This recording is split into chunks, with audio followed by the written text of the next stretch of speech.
कैसरगंज लोकसभा से चुनाव लड़ूंगा लड़ूंगा लड़ूंगा, ऐलान है। ये मिला मुझको मोहब्बत का सिला,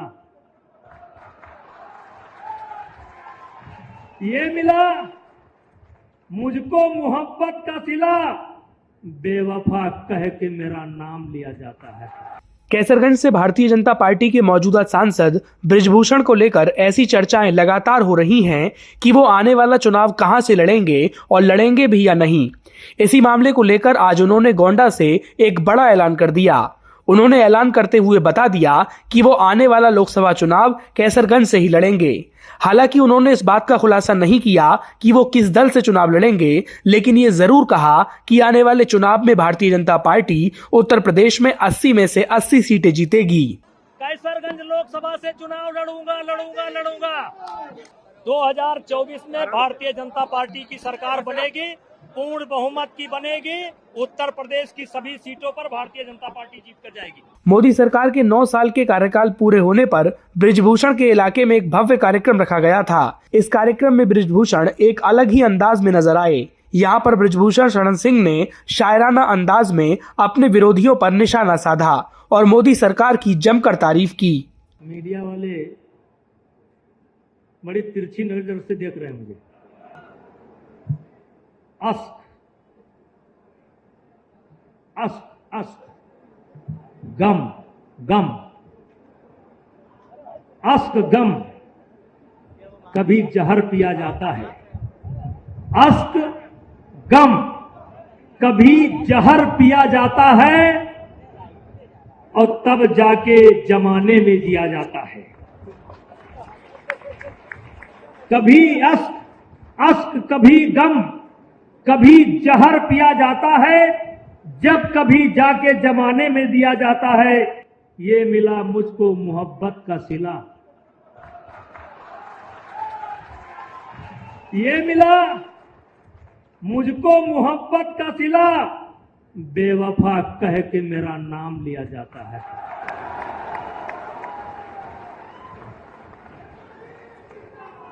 इसको अरे समझ ना आए यार, इसको मैंने कहा अश्क गम और कभी जहर पिया जाता है, जब कभी जाके जमाने में जिया जाता है। ये मिला मुझको जमाने से मोहब्बत का सिला, बेवफा कह के मुझे याद किया जाता है।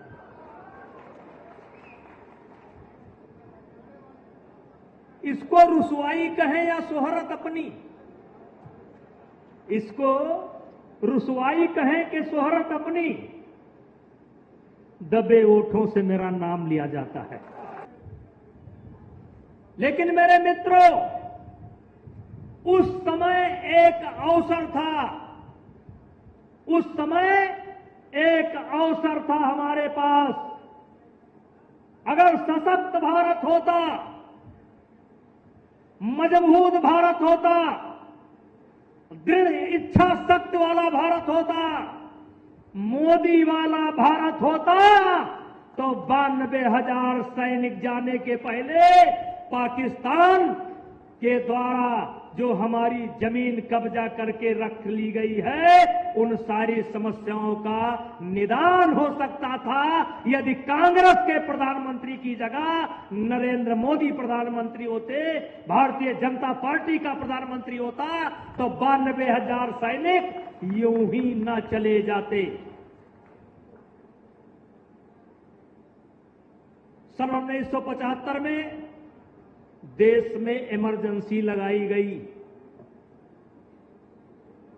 देश के तमाम नेता जहां पर बंद थे, वहीं पर हमारे भी गोंडा जिले के बहुत से नेता बंद थे। उसमें हमको भी जाने का मौका मिला था। भाइयों, मैं कहना चाहता हूं, इस देश में जब लोकतंत्र की एक तरीके से हत्या की गई, देश में इमरजेंसी लगाई गई, उस समय भी कांग्रेस की ही सरकार थी। और सन 1984 में जब सिखों का कत्लेआम किया गया, उस समय भी कांग्रेस की ही सरकार थी। मेरे भाइयों,